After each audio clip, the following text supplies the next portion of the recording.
escrever, viver de livros, viver da própria escrita. Escrever é um talento, é inspiração, somos gênios românticos? Sim e não. Talento é bom, é claro, mas é possível lapidar isso e é preciso lapidar isso. Na verdade, a escrita pede 1% de inspiração e 99% de transpiração, como toda boa ciência e bom trabalho. É sobre isso o Fala aí, Dri de hoje. Enzo, roda a vinheta.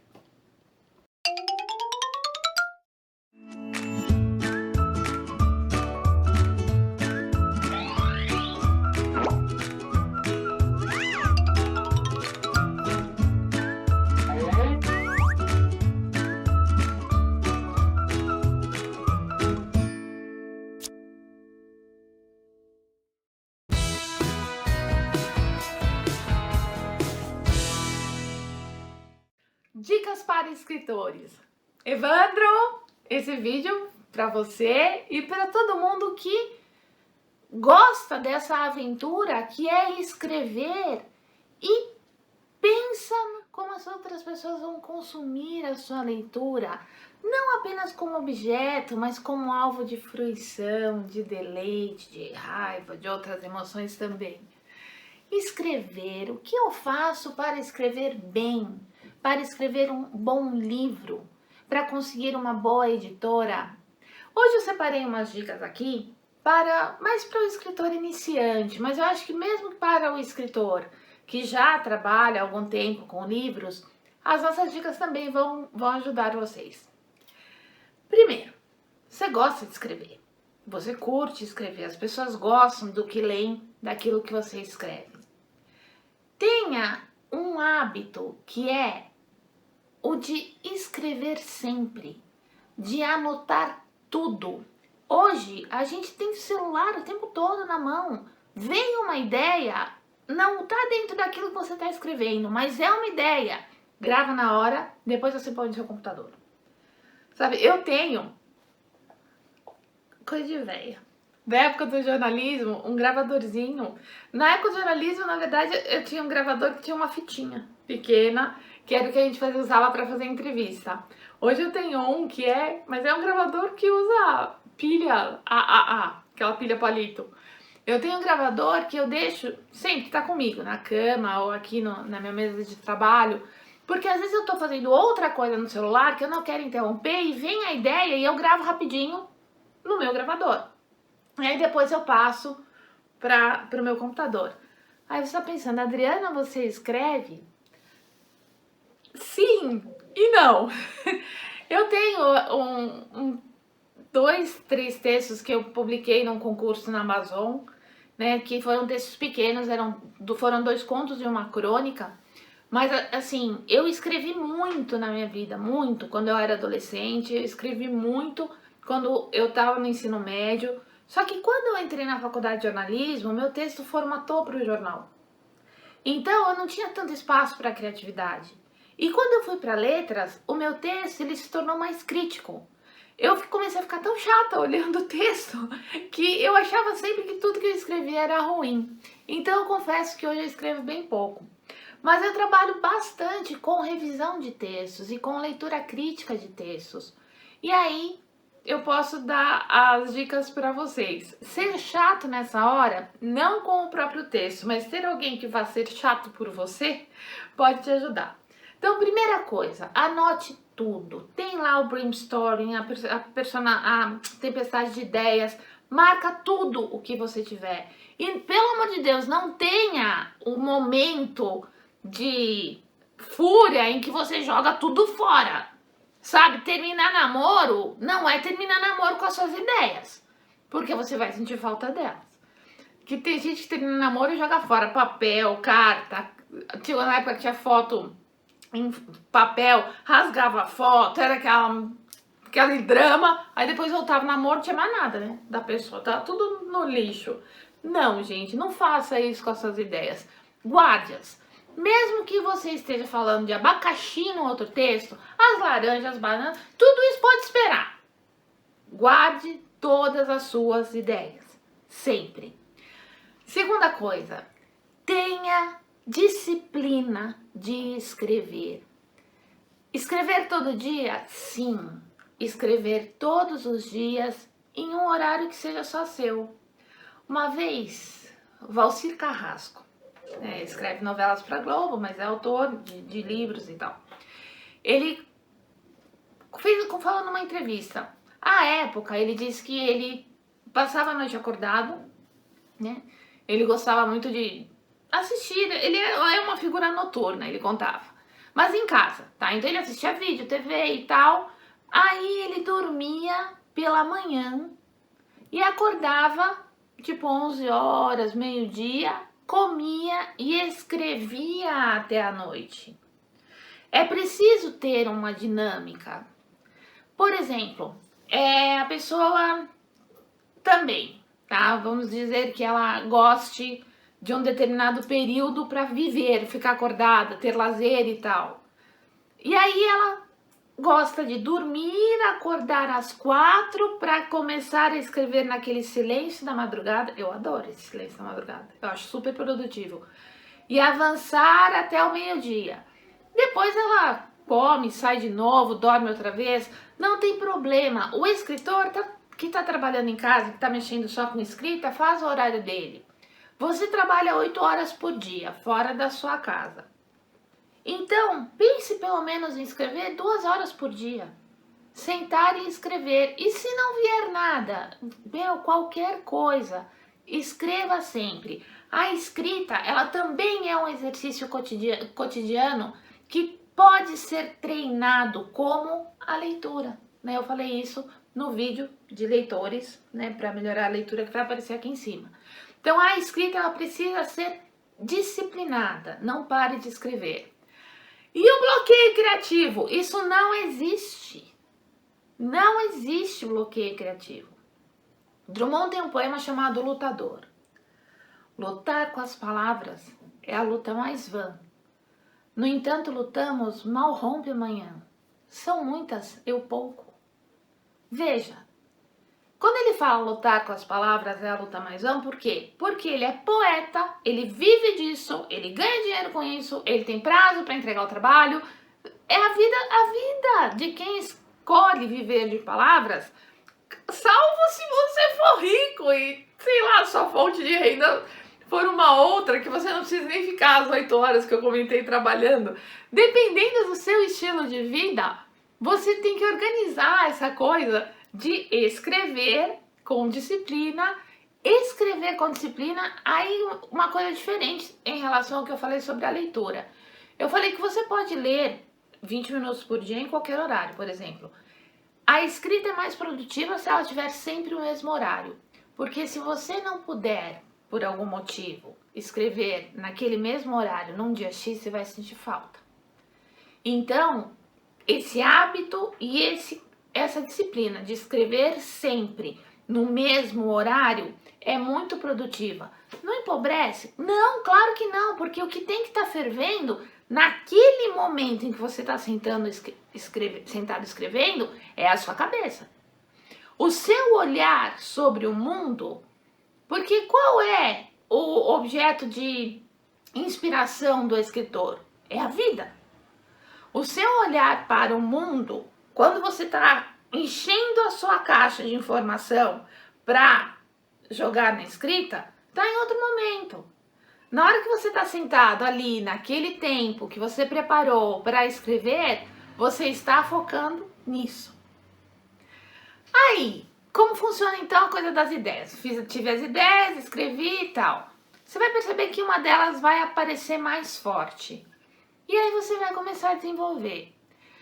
Ao desenvolver um texto, você não pense que ele vai sair da sua cabeça começo, meio e fim.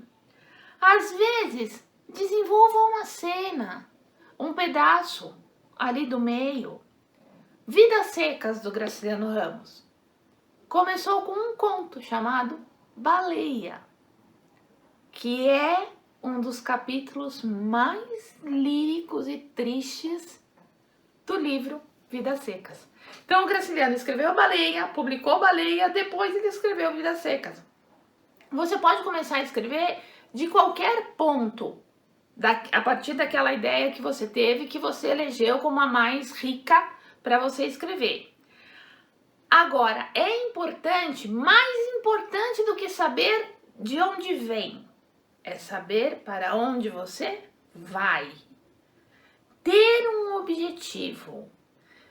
Para onde a minha história vai? Qual é o ponto de chegada?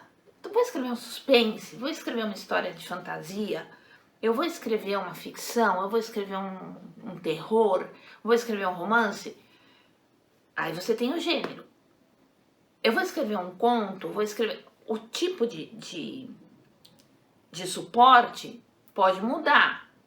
Mesmo o gênero textual, que é essa parte da temática, também pode mudar. Não, tudo pode mudar enquanto é processo. Mas se você tem uma estrutura, você se sente mais confortável até para que as mudanças venham. E é importante você ter esse ponto de chegada. Bom, eu vou construir um texto, nesse texto vai ter um assassinato e o final vai ser um final bem Agatha Christie, totalmente surpreendente, vou construir um detetive. Tá vendo? Olha como você está pensando, aonde você quer chegar. O caminho, ele vai se construindo com mais facilidade. Então, de novo, a história não vem completa na nossa cabeça. Mas não se preocupe com isso, ela vai aparecer. Posso começar por qualquer ponto. E mesmo assim, por vários pontos, além disso, por vários pontos diferentes. Mas importante é pensar aonde você quer chegar. O que você quer gerar no seu espectador? Nojo? Repulsa? Medo? Enlevo? Entretenimento? O que você quer gerar no seu leitor, perdão? Isso é importante você pensar. Porque as palavras que você vai escolher para gerar determinado efeito, elas têm que ser palavras determinadas para gerar certo efeito. Ah, Adriana, mas isso não vem de cara. Obviamente que não. Quantas vezes você acha que você vai escrever o seu livro? Não é só uma vez. A gente escreve, reescreve, e no meio dessas reescritas, é muito interessante que você tenha leituras críticas. O que é a leitura crítica? É quando você tem alguém que vai ler a sua obra, mas não adianta você dar para sua mãe, salvo se a sua mãe for crítica com você. Mas se sua mãe for boazinha com você, ela vai pensar assim, ai meu Deus, o que eu faço? Eu vou desestimular o meu filho a escrever, então eu não vou falar o que tá errado. Não pode. Ou tem que ser uma mãe que te pega no tranco e fala, isso aqui tá errado, isso aqui tá errado, isso aqui tá errado, não sei o que. Tá, por exemplo, erro de continuidade. Aparece uma personagem lá no primeiro capítulo e de repente ela some. Não pode. Ou você mata a personagem, ou você manda a personagem viajar. Alguma coisa tem que acontecer. Se ela apareceu, a personagem pode aparecer só pra ter uma ação do primeiro capítulo? Claro que sim. Mas você tem que dar um fim nela. Ela não é uma bomba ninja, sumiu a personagem. Não, não é assim. Você tem que dar um destino para essa personagem. Então ela pode aparecer para desencadear uma ação. Ela não é a mais importante, mas ela é o isqueirinho. Pode. Agora esse isqueirinho tem que se apagar, tá? Então você tem que ter isso. A leitura crítica, ela percebe isso. Porque às vezes, pensa quando você tá montando um quebra-cabeças, daqueles de 5.000 peças, assim. Meu, a gente olha, o raio da peça tá na nossa cara e a gente não enxerga que a peça encaixa ali em cima. Tá? O quebra-cabeças é preto, a peça é vermelha. A única vermelha que tem na bolinha dos vermelhos que tá faltando. E ela tá aqui. Você cansa, o olho cansa. Então chega uma hora que o nosso texto, ele também fica muito... Ele tá mais na gente do que no computador. Então é importante que alguém leia para você. Essa leitura crítica, muitas vezes ela é paga. Então o que é interessante? É interessante que você tenha amigos que façam essa leitura para você, para que depois de passar por um pente fino, você pague sim essa leitura crítica. Você vai pagar 1 ou 2 vezes a leitura crítica. Tem realmente que acontecer isso. Quando você já for pertencer ao catálogo de alguma editora, os caras vão pagar isso para você. Você vai receber antes de escrever. Mas é um processo. Para você chegar nesse patamar, a gente vai fazer aqui o que eu tô te contando, que é meio... que assim, é artesanal. E nesse momento artesanal, a gente vai tentar pagar menos, ou seja, menos vezes. Então é importante pagar a leitura crítica? Vai ter um momento que sim, porque o leitor crítico é um cara especializado, formado em letras, tá? Muitas vezes formado em jornalismo, o cara também tem essa aptidão, e ele vai mostrar para você, ó, tem problema aqui, sem pena. E aí você reescreve o texto.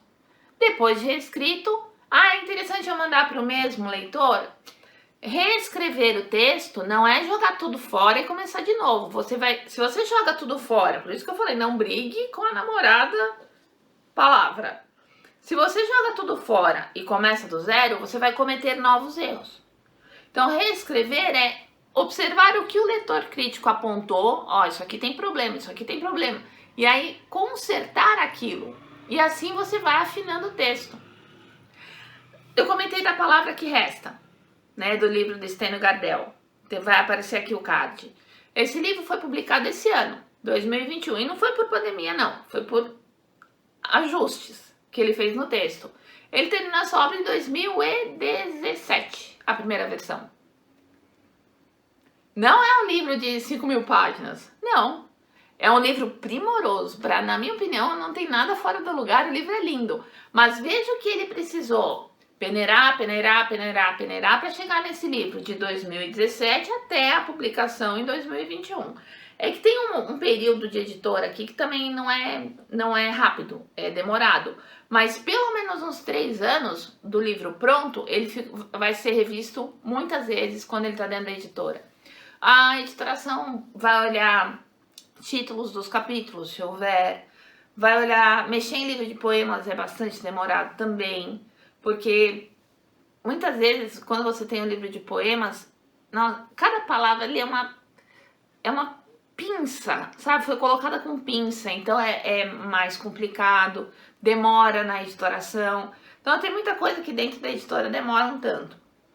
Agora, você também consegue fazer a sua publicação por editoras independentes.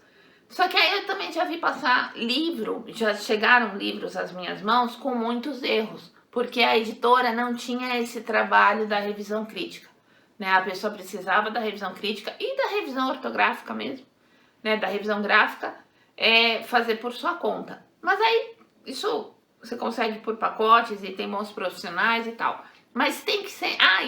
outra coisa. Não pode ser vaidoso. A sensação que você vai ter estou colocando meu filho na mão desta pessoa. Olha que criança linda que eu fiz. Como é que vão dizer que ele é feio, que a orelha é grande, que o nariz é assim, que a boca é assado? Eu tô brincando, filho. Eu sei. Tá bom. Mas não seja vaidoso também você. Eu sei. Porque assim, você pode dizer que seu irmão é chato, mas ninguém pode falar. Você pode reclamar do seu livro, mas ninguém pode. Então aí não vai ler a leitura crítica. Porque o papel do leitor crítico é destruir o seu livro. É melhor, a ideia é assim, é melhor que tudo que é problema pare no leitor crítico do que pare no leitor que vai comprar o seu livro. Porque daí ele não compra o outro livro que você vai escrever. Eu já ouvi gente falando, nunca mais leio nada desse cara. E aí eu fui ler outra coisa do mesmo autor e era ainda mais interessante do que o livro anterior. Então essa pessoa que disse, nunca mais leio nada desse cara, vai adquirir um preconceito por algum motivo, sei lá, e vai perder de conhecer outras coisas. Então você, escritor, tem que ter cuidado, sim. E veja, tem que ter cuidado com a adequação. Essa palavra é muito, muito importante. Se você constrói um ambiente, por exemplo, você é uma pessoa que mora no sul do país, tá? Você mora em Santa Catarina. E você quer construir um ambiente do Nordeste, de praia. Você não está só construindo um ambiente de praia. Você está construindo uma outra linguagem, uma outra forma de viver. Então, se você está colocando... Você é autor de Santa Catarina, tá?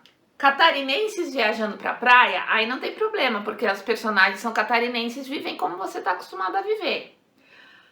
Mas, se você vai construir um universo lá num determinado estado, sei lá, em Alagoas, um determinado estado do Nordeste, você tem que conhecer aquele universo para não ficar inverossímil.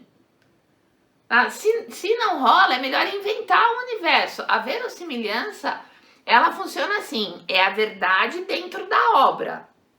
Então, se você está em Hogwarts e as vassouras voam e tem quadribol, tudo bem, você está em Hogwarts. Tudo bem. Agora, se você tá olhando pela janela, eu tô olhando aqui na minha janela em Santos e passa alguém com a vassoura voando na história, não orna, entendeu? É inverossímil. Então tem que tomar cuidado. Você, escritor, com a verossimilhança, ou seja, essa história tem que estar encaixada. Não é porque vai ter revisão e você é rico que você não vai cuidar do seu português, né? Aí, de novo, adequação. O idioma, ele tem que estar adequado àquilo que você constrói. Se você vai construir diálogos, que personagem você tem? Você vai construir um médico graduado, pós-graduado, num congresso. A linguagem dele, se ele estiver falando a linguagem dele, precisa ser culta. Norma culta, formal. Só que esse mesmo médico vai ter uma cena em que ele vai para casa e vai na casa dele ter uma situação com a família. O falar dele tem que ser outro. Porque ninguém fala, um médico com essas características no congresso, não fala da mesma forma que ele fala em casa com a família dele. E aí você também entra na questão do temperamento. Aquele é uma figura pública, vamos supor que aquele seja violento, tá? Ou não, extremamente afetivo, também é outra linguagem. Então, adequação. E você vai ter que escrever isso. Aí, claro que as pontas soltas, o leitor crítico amarra para você. Deixa eu dar uma olhadinha aqui. Então, brainstorming, depois a ideia escolhida, pensar no desfecho, depois escrever e aceitar o que o texto te dá. Pensa lá no conto baleia que resultou no Vidas Secas do Graciliano. Ter disciplina, não tem bloqueio criativo, hein? Porque eu tenho ouvido muito essa história, tô com bloqueio criativo. Não, é mimimi, bloqueio criativo. Bloqueio criativo, bloqueou a história do abacaxi, vai na laranja. Faz alguma coisa, mesmo que você não publique. Ai, tô desesperado, preciso escrever, quero ganhar com isso e não tá saindo mais, essa história travou.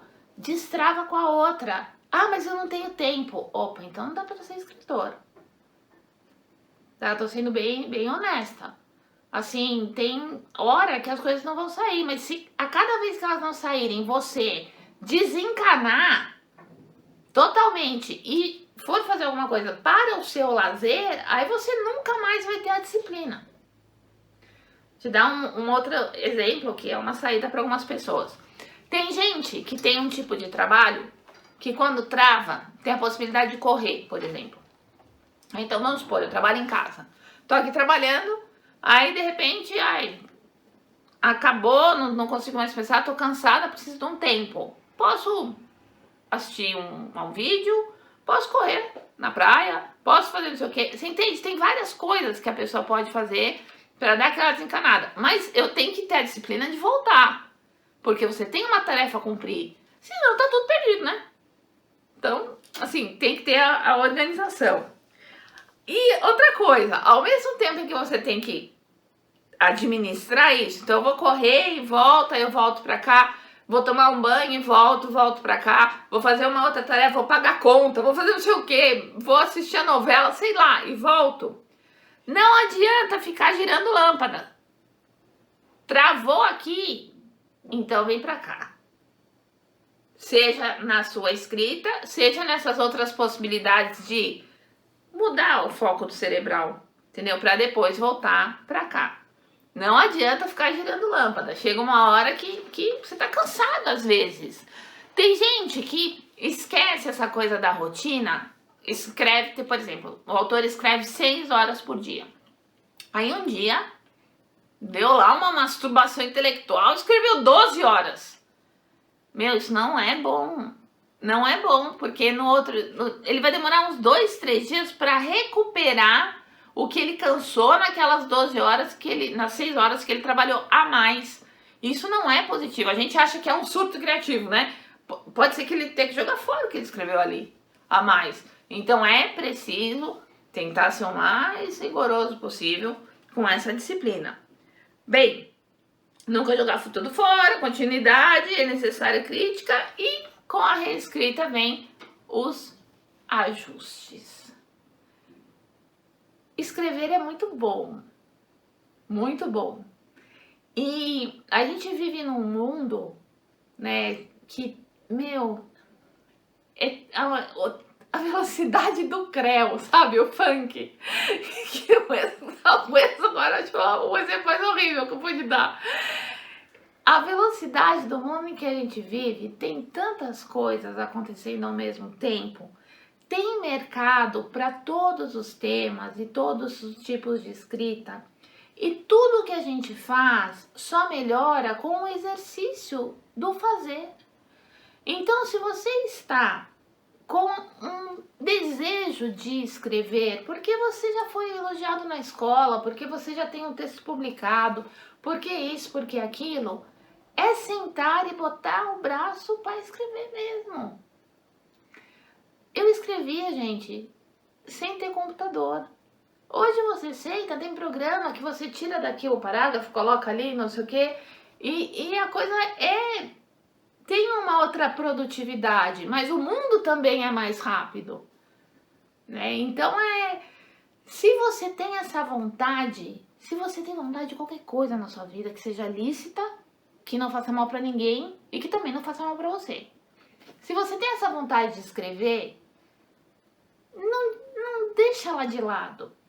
E vai começando aos pouquinhos até criar a tal da disciplina, até o teu horário da sua vida. Ah, não, eu trabalho, eu vou ganhar dinheiro até aos 30 anos, depois eu vou escrever. Não. Você vai ganhar dinheiro sempre, porque dinheiro traz coisas boas, né? A gente compra coisas boas com dinheiro, a gente viaja, a gente passeia, a gente quer coisas boas com dinheiro, o dinheiro é importante. Mas você não quer ser escritor? Não é isso que você almeja?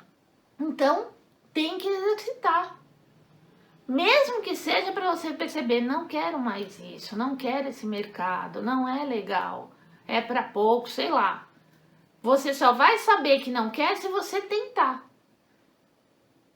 E, seguindo aqui umas orientações primeiras, eu acho que você pode ir muito, muito longe.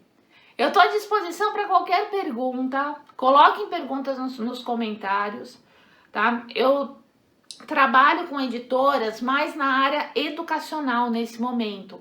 Mas, por exemplo, eu já escrevi muitas questões, eu tinha lá que botar meu texto, eu já revisei muitos livros, né? Já fiz muitas leituras críticas.